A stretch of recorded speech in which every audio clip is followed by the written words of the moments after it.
Okay, so let's do your reading. Fire sign.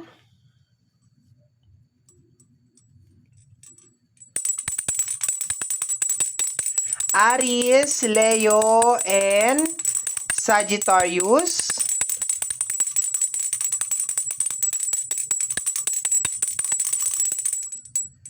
Hello, my dear.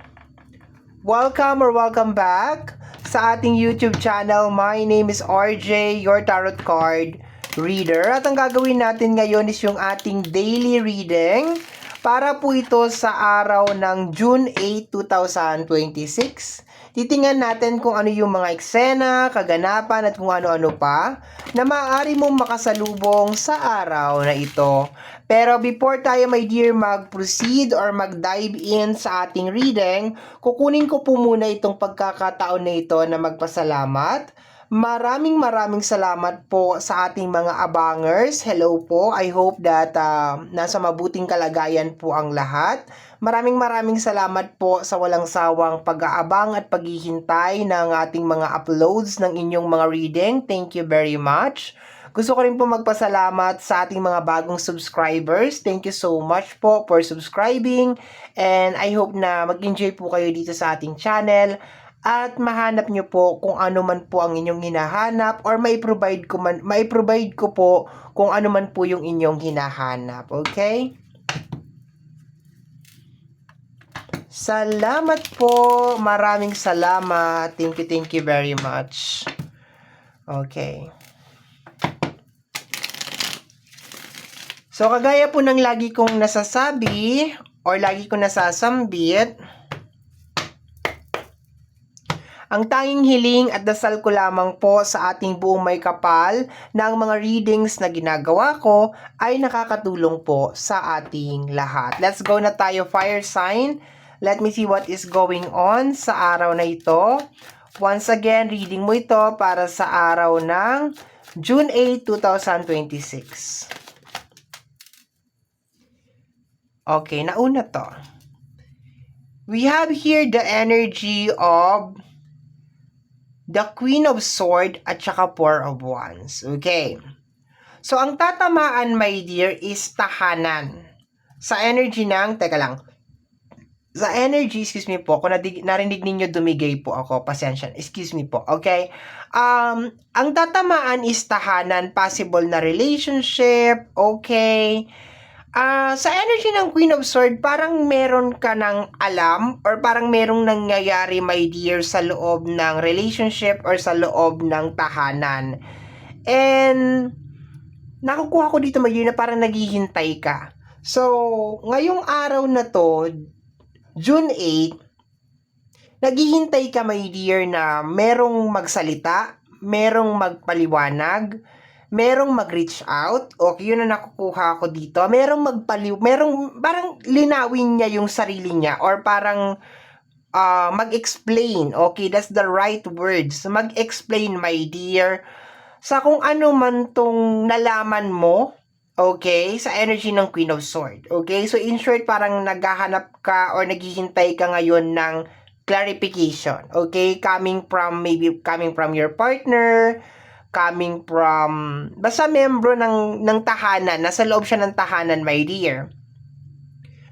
Kung sa loob naman to ng iyong money and career, nakukuha ko dito, my dear, na parang you are trying different way or parang different tactic, different strategy kung paano ayusin or i-resolve, my dear, yung isang problema sa loob ng pinansyal. Okay, nakukuha ko dito na parang nagtatry ka, nag-experiment ka, or is more on parang nagta-troubleshoot ka. No, yun na nakukuha ko dito. Although, ang pagta-troubleshoot is siya, card talaga siya ni Queen of Pentacles, pero nakukuha ko dito na parang nagtatry ka, nagte-testing ka, paano kaya kung itong gawin ko, ito kaya yung, parang inaayos mo yung schedule mo, or ino-organize mo siya, yun na nakukuha ko, nag-i-involve ka ng mga panibagong strategy, mga panibagong pamamaraan, my dear, okay, yun na nakukuha ko dito.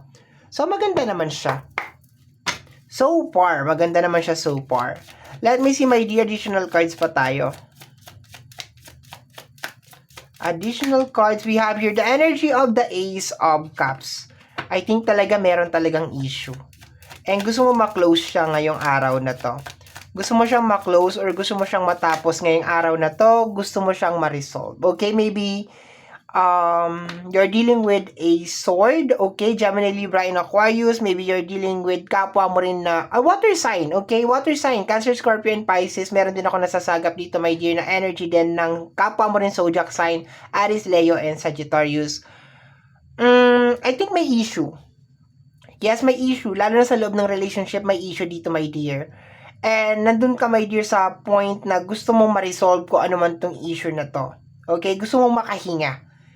Yun ang nakukuha ko sa kanya na gusto mong ma-resolve na to, magkaroon na ng closure. Okay.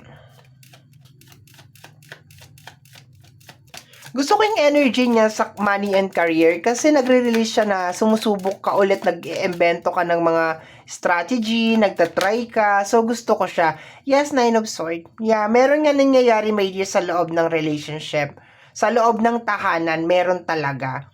And determinado ka talaga na ma-resolve ito, no? Na mapag-usapan, maayos, okay, yun na nakukuha ko dyan.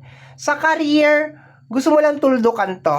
Okay, itong mga stress, itong mga anxiety na ito, gusto mo lang siya, kunyari, may isang problema, and then, medyo matagal na siya, gusto mo na talaga siyang ma-resolve ngayong araw na to. Ganon.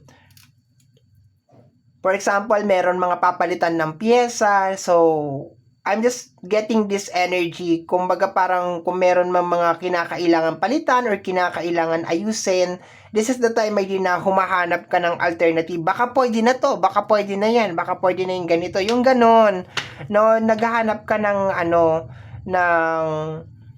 ng way kung paano siya mare-resolve. Pero sa relationship, may issue talaga. We have here the Nine of Pentacles, okay? May kinalaman sa pera. Okay, may kinalaman sa money. Money issue to. Okay, is either parang merong kung ang kadil mo na tao is energy ng Taurus, Virgo, and Capricorn, magastos. Okay, magastos. Kung ang kadil mo naman is energy ng Gemini, Libra, and Aquarius, okay, na-stress ka sa kanya.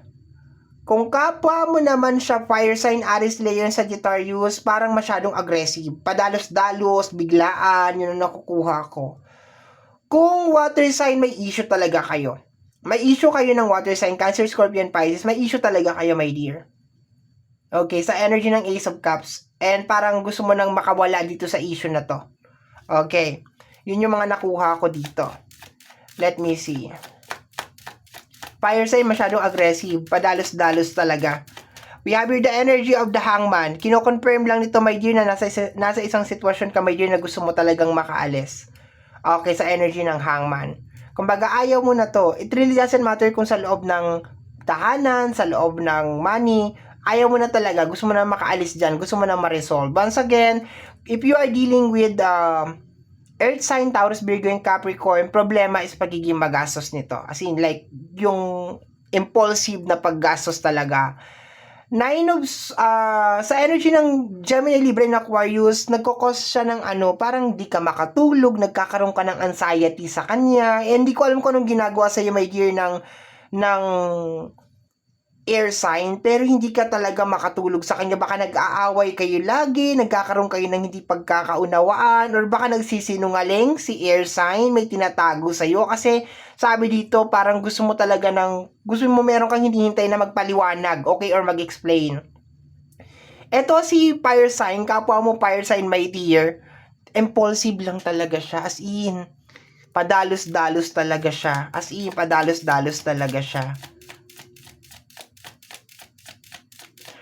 Kung ikaw naman ay single, wala kang karelasyon, probably lately na overspend ka, okay? Naging out of control yung iyong sa energy ng Nine of Pentacles, okay? 999 angel number, okay? 999, okay?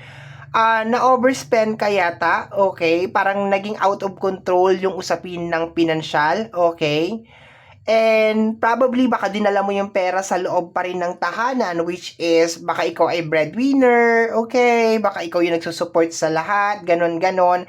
And ngayon, naghihintay ka ng parang progress or parang improvement sa mga tao. Okay? Baka probably nahihirapan ka mag-provide sa araw na ito. And hinihintay mo kung anong gagawin ng mga tao, okay, sa loob ng tahanan if you are single. Pero medyo naging out of control ka talaga, my dear, sa usapin ng pinansyal.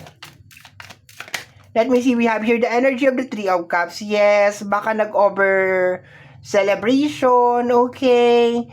Alam mo, kung si ano to, kung if you're dealing with Gemini, Libra, and Aquarius, pakiramdam ko may tinatago talaga sa'yo si air sign, Gemini, Libra, and Aquarius.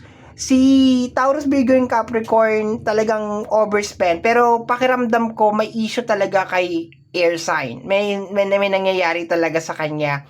Si fire sign, padalos-dalos talaga, no? Yung magugulat ka na lang, mayroon ng problema, meron ng kailangan ayusin, okay? May tampuhan kay water sign. Okay? Bottom deck of the card is the energy of the King of Swords. Okay? Meron ka talagang gustong tuldukan dito, my dear. Okay? The Hierophant Spiritual Awakening. Baka may issue ka, my dear, kay Taurus talaga. Okay? Taurus, if you have Hierophant is energy ng Taurus, ayan, may problema sa usapin ng pinansyal. Okay? Nagkakaroon ng issue. Actually, yung pinaka-highlight ng reading natin is may tinatago lang naman sa'yo. Okay, may tinatago is either may kinalaman sa usapin ng pinansyal or may kinalaman sa happy-happy or third party. Pero may problema talaga dito si air sign, Gemini, Libra, and Aquarius. Siya talaga may pinakamabigat na kasalanan talaga sa iyo, my dear. Okay, siya talaga. Si Taurus, Virgo, and Capricorn, especially Taurus, gastos to. Sobrang gastos, as in. Okay? Yun lang. Okay? So, my dear, yan po ang nasagap natin na message energy para sa araw na ito, June 8, 2026. Kagaya po ng na-mention ko kanina sa bandang unahan ng ating video, ang tanging hiling at dasal ko lamang po sa ating buong may kapal na ang mga readings na ginagawa ko ay nakakatulong po sa ating lahat. Maraming salamat po. Thank you, my dear. Bye-bye!